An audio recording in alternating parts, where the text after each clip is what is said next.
Fala pessoal, tudo bem? Vamos falar aqui de um Fiagro, né? O NCRA11. Todo mundo fugindo dos Fiagros, achando que a indústria acabou, que o produto morreu, mas a gente vai trazer aqui mais um Fiagro, né? Não deve nada para ninguém. Quem está devendo é a AgroGalaxy, não sou eu, tá? Vamos utilizar o relatório mais atualizado aqui. A gente vai já para aquele belo overview que a gente está acostumado, tá? Um Fiagro aí com patrimônio de um pouco mais de 47 milhões, né? Então ele é relativamente pequeno em termos absolutos, está negociando com uma cota patrimonial de 10,57.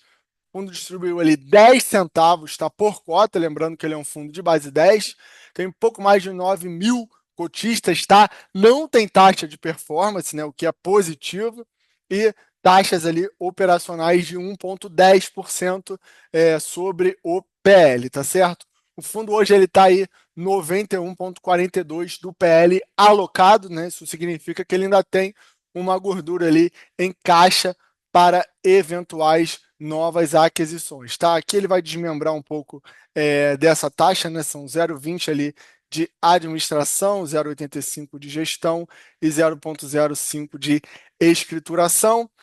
O fundo adota, né, o regime de competência, tá? O regime contábil de competência, tá? E você tem ali, tá? Dividend yield sobre a cota patrimonial de 12,24, né? A cota de mercado seria maior. O fundo ele foi impactado, né, por essa abertura que a gente está vendo na curva de juros, né? Isso impacta todos os ativos, tá?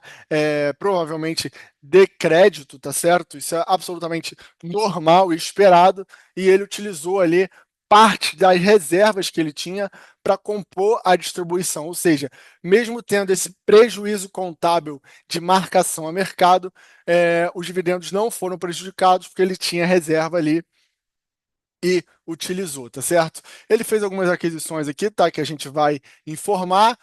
Ele teve pré-pagamento de dois CRAs aqui que ele já pegou e adquiriu mais dois aqui, né? O CRA Ciagre e o Frigol, um que ele já tinha e aumentou, tá? Que a gente vai ver no detalhe também quando a gente olhar a carteira, tá? Vale a pena falar aqui da questão mais delicada, né, que é a posição do CRA Castilhos, tá? Que inclusive, né, representa ali 5,67 do PL. Isso explica uma boa parte, né, do fundo aqui está sendo negociado com um baita desconto. A gente já vai ver de quanto é esse desconto, né, baseado aqui no relatório gerencial, tá? Então, você teve ali o CRA Castilho que pediu recuperação judicial, né? Isso foi antes ali da AgroGalaxy, tá? Que já foi deferido, e eles, né, vão considerar ali, a parte jurídica vai entrar em ação para tentar ali caracterizar a extraconscursalidade do CRA, né? Ou seja, fazer com que esse CRA não entre ali no bolo da recuperação judicial. Então, após o stay period, né, que é um período em que realmente absolutamente tudo fica suspenso, o término desse período ele está previsto para dezembro, tá? Então a gente pode ver ali em janeiro de 2025 se isso aqui vai ser aceito ou não vai ali pelo juiz que está cuidando do caso, tá certo? É sempre uma incógnita, né? Enfim, a segurança jurídica no Brasil não é lá assim tão confiável assim, né? Senão seria absolutamente, né? Cara crachar ali, olha, isso aqui não entra em recuperação judicial, esse entra, mas a gente sabe que, né, hora uma decisão vai para um lado, hora a decisão vai para outro. Claro que não é tão arbitrário assim, mas enfim, eu pelo menos não me sinto tão otimista ali dizer que eles vão conseguir, tá certo? Aqui rapidamente, em termos de resultado, né, como a gente viu, eles utilizaram ali um pouco da reserva do mês ali, né, mais 59 mil que eles tinham de reserva e pagaram ali o seu 0,10 de rendimentos por cota, tá? Eles ainda têm pouco mais de 116 mil em saldo de reservas acumuladas, né? Um valor que é relevante. Isso vai dar ali 0,026 centavos por cota, né? Lembrando que ele é um fundo de base 10. Está aqui um pouco do histórico, tá? Da distribuição. Desde maio ali de 24, que ele tem pago religiosamente 10 centavos por cota, né? E desde o seu início, tá, ele deu ali um dividend yield de 46,58, isso sobre a cota patrimonial, tá certo? Então, vamos passar aqui, a gente vê, né, um pouco o volume tem estado baixo, né, em relação ao número de cotas, você teve ali uma cota que fechou a R$ 8,60, né? Uma diferença de mais quase R$ 2, né? 1,97 aqui de diferença em termos absolutos, tá? Em relação ao valor patrimonial e de mercado, que está sendo negociado ali na data de fechamento desse relatório a 81% do seu PL, né? Se a gente considerar só a posição, né, do Castilhos lá, que é pouco mais de 5%, você estaria ali com um desconto que, num primeiro momento, pode parecer um pouco excessivo, tá certo? Então, o número de cotistas, né, até deu, já foi inclusive maior, você vê que ele parou de crescer ali, também sofrendo como um todo, né, como toda ali a classe dos fiagos, tá? E aqui a gente chega na carteira, tá? Vamos detalhar um pouco mais aqui agora. Como eu falei, né, o CRA Castilhos é realmente uma posição relevante, né, a maior posição do fundo, 5,67, justamente essa aí, né, que realmente teve uma questão que entrou ali com recuperação judicial, sabe-se lá quanto que o fundo vai conseguir recuperar, né? Mas nesse caso, talvez, né, ele recupere pelo menos uma parte, o que não justificaria um desconto ali de quase 20% sobre o patrimônio, tá certo? Então aqui, enfim, ele está relativamente sim bem diversificado, né? A maior posição ali, tirando o Castilhos, é 4,42. Você vê ali certa sim diversificação, apesar de um patrimônio relativamente ainda pequeno.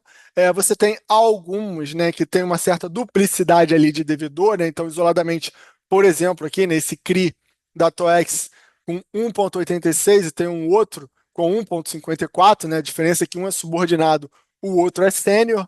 É, então você também tem que ficar ligado nisso, né? Porque se der o problema, provavelmente vai entrar ali os dois títulos, né? Raramente vai ser problema só em um e o outro vai continuar bem, tá? Então você tem ali também alguns CRIs, tá, na carteira, apesar de ser um Fiagro que investe, né, predominantemente em CRA, você tem sim CRIs ali na carteira que estão marcados aqui em amarelo, são de empresas ligadas ao agronegócio, né?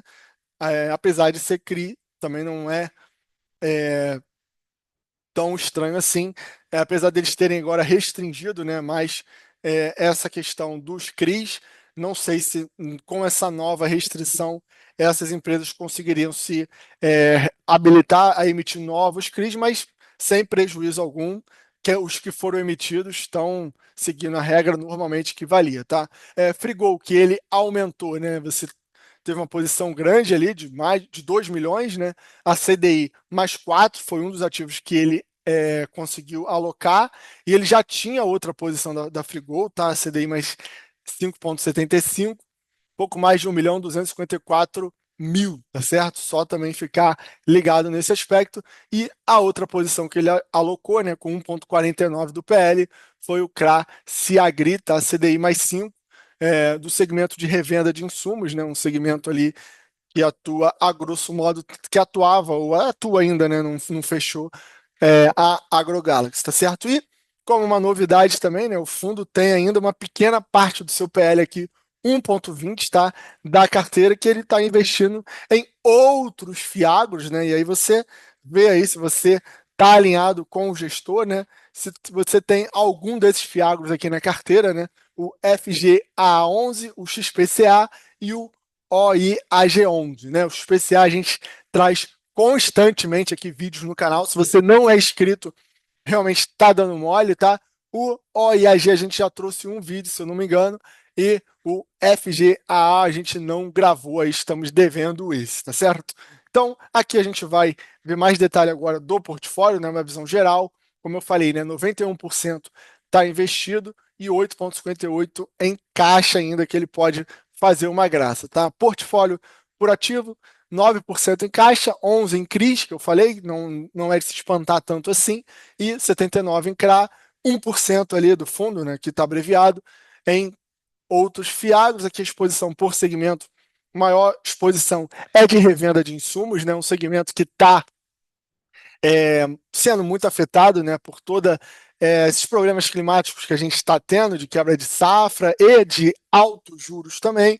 Então, realmente é um segmento que também pode explicar uma boa parte do desconto, tá? E aí também bem diversificado nas maiores posições, tá? Em termos de indexador, ele está predominantemente em CDI, tá? 77% em CDI. Na medida que o Banco Central aumenta a taxa Selic, é possível que também haja um aumento ali dos rendimentos, tá? Porque vai aumentar a receita proveniente dos títulos de CDI, e 13% em IPCA, né? Uma taxa média ali de IPCA mais 9,14%, 1% em Fiagro, 9% em Caixa, que a gente já viu. Então, na medida também em que a inflação aí surpreende para cima, o rendimento, né, a correção monetária ali desses títulos também podem implicar em um futuro aumento ali de rendimentos, tá certo? Então, por hoje era isso, tá? Passamos ali uma visão geral do portfólio, tá? Aqui, antes da gente terminar, uma visão também da concentração por devedor, né? A gente viu a carteira individualizada lá, a gente vê, por exemplo, que hoje, né, a maior posição é em Caixa, você tem individualmente o Castilhos, né, com 567, e agora com essa nova aquisição, a Frigol passou a ser o maior devedor aqui do fundo, né? Então, outras posições aí também, mas a gente nota que mantém a diversificação, tá certo? E exposição aqui geográfica do fundo, né? Também é importante, né, sobretudo para os fiagros, né, uma diversificação entre culturas e de geografia, evidentemente, por causa do clima, né, maiores presenças ali em São Paulo, Minas Gerais, Goiás, tá certo? E por hoje era isso, tá? Aqui ele vai dar mais detalhadamente cada um dos ativos. Eu acho que a gente já conseguiu ter uma visão geral ali do NCH recebíveis do agronegócio, tá? O NCRA11, beleza? Então, deixa aquele like aí, dá uma moral para esse vídeo poder chegar a mais investidores e investidoras. Continuamos aqui falando dos fiagros, não importa se o pessoal acha que já morreu, onde tem oportunidade, a gente vai estar trazendo para vocês aí, para vocês estudarem, não necessariamente comprar, evidentemente, né? Isso depende de outros fatores, mas enfim, tá aí. Falamos, trouxemos mais um Fiagro aí para você. Não deixe de se inscrever no canal. Grande abraço.